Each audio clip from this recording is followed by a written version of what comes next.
Dantas, queria pedir, por gentileza, naturalmente, você trazer o seu destaque e emendasse com uma pergunta para o nosso convidado, o comandante da Reserva da Marinha do Brasil, o Robinson Farinasso.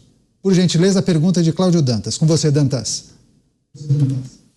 Muito bem. Comandante, a gente viu aí ao longo do dia muitas críticas em relação a essa contraofensiva de Israel, especialmente a esse prazo considerado exíguo para o deslocamento de palestinos da cidade de Gaza para o sul. Bom, não é novidade as críticas da comunidade internacional a Israel. Algumas são pertinentes, outras talvez não, mas nós estamos vivendo um momento crítico, né? Quer dizer, o governo entendeu que é necessário uma reação contundente e rápida.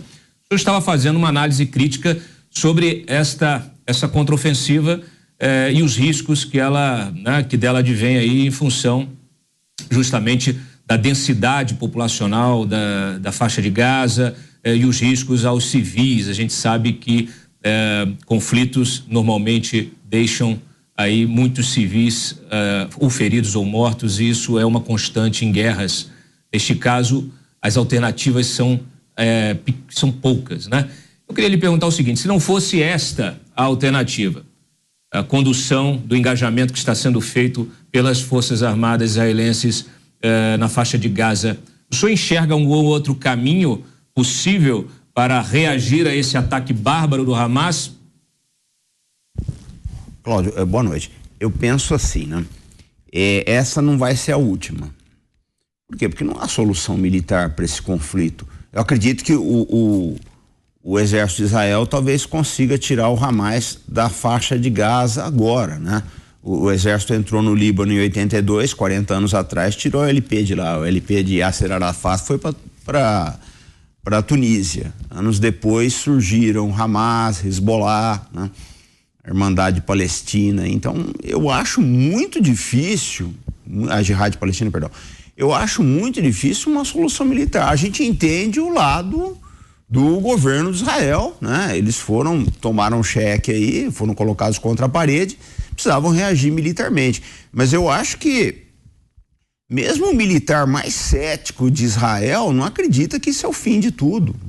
Pelo contrário, qual é o temor? Eu acho que Israel hoje tem dois temores, né? Primeiro, não ser vilanizado em termos internacionais, porque dependendo de como as coisas forem conduzidas, né? Israel pode ficar numa situação bastante difícil. Eu vou te dar um exemplo. Você vê aí diversos grupos de ativistas falando da situação dos uigures. Daqui a pouco, esses grupos vão ser cobrados, porque também não estão falando da situação dos uigures em Xinjiang, porque não estão falando da situação dos palestinos. Então, é muito difícil a situação de Israel. Veja bem, a gente não está dizendo nem que um lado, aqui não é torcida, é análise. A situação de Israel em termos internacionais pode ficar muito difícil. Então, essa é uma das preocupações do governo. A outra preocupação é a radicalização total do mundo árabe, né? Com a entrada do Hezbollah, né? O Irã, que não é árabe, mas está inserido nesse contexto muçulmano, Arábia Saudita, Catar e outros países virarem definitivamente as costas para Israel.